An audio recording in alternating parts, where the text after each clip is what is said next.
करिश्माई नेता अटल बिहारी वाजपेयी की बुधवार को 100वीं जयंती मनाई जा रही है। देश के पूर्व प्रधानमंत्री अटल बिहारी वाजपेयी ने 30 दिसंबर 1984 में मुंबई के शिवाजी पार्क में आयोजित बीजेपी के अधिवेशन में अपनी चिर परिचित शैली में भविष्यवाणी की थी, अंधेरा छटेगा, सूरज निकलेगा, कमल खिलेगा। करीब इन 4 दशकों में उन्होंने जो कहा था वो सच साबित हुआ है, क्योंकि बीजेपी लगातार तीसरी बार केंद्र की सत्ता में लौटी है और कमल पूरी तरह खिल चुका है।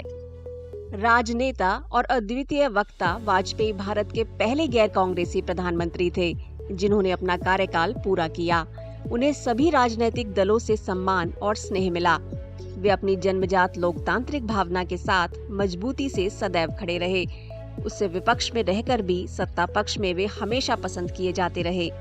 I would regard his prime ministership as an outstanding feature of his life. Every prime minister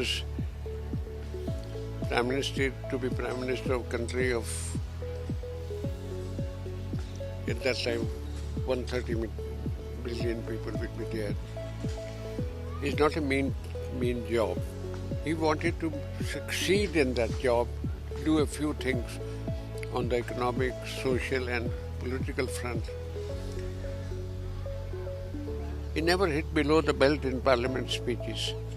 Yet he was unsparing in his critical of Nehru, and Nehru was following a wrong policy in China. He was one of the severe critics, but never hit below the belt. देश के 3 बार प्रधानमंत्री रहे वाजपेयी राष्ट्रीय स्तर पर गठबंधन राजनीति के मूल सूत्रधार थे। वाजपेयी ने गठबंधन सरकार को सफलतापूर्वक पूरे कार्यकाल तक चलाया और इस दौरान वे कुछ बड़े राष्ट्रीय संकटों से भी कामयाबी से निपटे, जिनमें 1999 में प्लेन हाईजैक और 2001 में संसद पर आतंकवादी हमला शामिल थे। दोनों ही घटनाओं में पाकिस्तान का सीधा संबंध था। He was running an interim government, as we call it in Indian political scenario, as a caretaker government. Imagine a caretaker government which under the constitution cannot take any major policy decision. He not only ran that government, that is the caretaker government, but fought Kargil war. And all the decisions taken by his government during the Kargil war were supported by the entire nation, all political parties. अपने वैश्विक नजरिए में परंपरा और आधुनिकता का प्रभावशाली mail जोल रखने वाले वाजपेयी 1951 में जनसंघ की स्थापना से पहले पूर्णकालिक आरएसएस कार्यकर्ता थे। अपने आजीवन साथी लालकृष्ण आडवाणी के उलट उनकी छवि उदारवादी नेता की रही। वाजपेयी ने केवल एक बार खुले तौर पर हिंदुत्व के ध्रुवीकरण की निंदा तब की थी जब 1992 में विवादित ढांचा गिरा दिया गया था, लेकिन उनके इस रुख को राजनीतिक जरूरत माना गया, जो 1984 के चुनावों में मात्र 2 सीटें हासिल करने के बाद बीजेपी के अपने राजनीतिक अरमानों को पूरा करने के लिए जरूरी था। He had excellent relations with the chief ministers of different political parties and across board all leaders. I mean, you remember he was heading a coalition government, and you know who were the cabinet ministers in his coalition government? Mamata Banerjee, Nitish Kumar, Naveen Patnaik, and all these people were members of his cabinet who are in their own right are leaders today in different political parties. So that was the era of running a coalition government successfully, and only Mr. Vajpayee could do. प्रधानमंत्री के रूप में अपने दूसरे कार्यकाल के दौरान वाजपेयी ने रणनीतिक कदम के तहत मई 1998 में परमाणु परीक्षण का आदेश दिया। साथ ही भविष्य में इसके परीक्षण पर रोक लगाने का ऐलान किया। इसके बाद उन्होंने पाकिस्तान से शांति का प्रस्ताव रखा।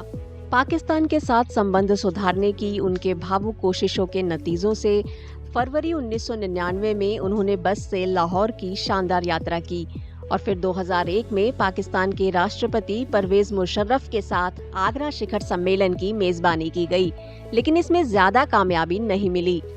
प्रधानमंत्री नवाज शरीफ को सत्ता से हटाने से पहले सेना प्रमुख के रूप में परवेज मुशर्रफ ने कारगिल में घुसपैठ कर दी। ये दुस्साहस वाजपेयी की बस यात्रा के महज कुछ महीनों बाद हुआ। So he said, I want to improve relations with all the neighbors, particularly with Pakistan. Now that was the beginning of the thinking of a bus trip to Lahore, which he did, of course. I was also part of that delegation. And I still remember when the bus was passing through the narrow lanes of Lahore, reaching the Governor House, and people from their windows and, standing on the rooftop, they were waving him, greeting him. Vajpayee ने जम्मू कश्मीर समस्या को हल करने के लिए इंसानियत, जमहूरियत, कश्मीरियत का जो नारा दिया, उससे उन्हें मुस्लिम बहुल घाटी में खूब पसंद किया गया। प्रधानमंत्री नरेंद्र मोदी ने भी 2018 में अपने स्वतंत्रता दिवस के भाषण में इस नारे को एक बार फिर याद किया। थर्ड और फोर्थ क्वेश्चन वाज, वजीर आजम साहब, ये जो आपने टॉक्स की बात की है कुछ दिन पहले, वो कॉन्स्टिट्यूशन के दायरे में होगी या बाहर से होगी? He stunned me also, his media advisor. He said, इंसानियत के दायरे में होगी। I tell you, no other prime minister could have given this answer.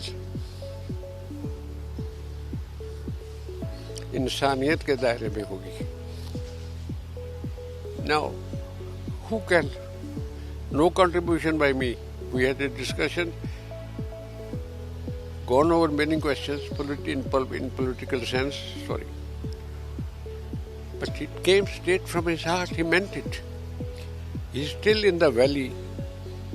He's remembered for this answer. People thinking media advisor advised him. No, not at all. This was not, I never thought of it. He never thought of it earlier. It came straight from the heart. Now, this is the kind of the man who became the Prime Minister of India. Atal Bihari Vajpayee सरकार के शुरू हुए सुधारों, विनिवेश और बुनियादी ढांचा परियोजनाओं से देश तरक्की की राह पर चल निकला और 7 से 8% विकास दर को पाना मुमकिन हुआ। हालांकि सुधारों का फायदा उठाने में उस समय की सरकार विफल रही और 2004 में वाजपेयी सरकार को करारी हार का सामना करना पड़ा। इसके बाद उनकी सार्वजनिक मौजूदगी कम हो गई। उन्होंने आखिरी बार 2007 में उत्तर प्रदेश के विधानसभा चुनावों में अपनी पार्टी के लिए प्रचार किया था, लेकिन धीरे धीरे डिमेंशिया के कारण वे सार्वजनिक मंचों से दूर हो गए और 2018 में उनका निधन हो गया। मोदी सरकार ने उनकी जयंती को सुशासन दिवस के रूप में मनाना शुरू किया और 2015 में उन्हें भारत रत्न से सम्मानित किया। Mr. Vajpayee had become a legend in Indian politics much before he became the Prime Minister of India, because he had entered politics at a very young age as a student and went on to become a member of Lok Sabha in second Lok Sabha in 1957. We can imagine, and he was a great orator, so he became a very popular and prominent parliamentarian as well. वे पहली बार 1957 में देश में हुए दूसरे चुनाव में उत्तर प्रदेश के बलरामपुर से जीतकर लोकसभा पहुंचे। संसद में उनके पहले भाषण ने तत्कालीन प्रधानमंत्री जवाहरलाल नेहरू समेत तमाम नेताओं पर बड़ा असर डाला। When he was introducing Vajpayee, he said, he told the dignitary, here is a young man, a bright young man in Indian politics, and I will not be surprised if he becomes Prime Minister one day. You can imagine the prophecy of Pandit Nehru talking about Vajpayee between, say, 57 and 62 when he was a member of the Lok Sabha.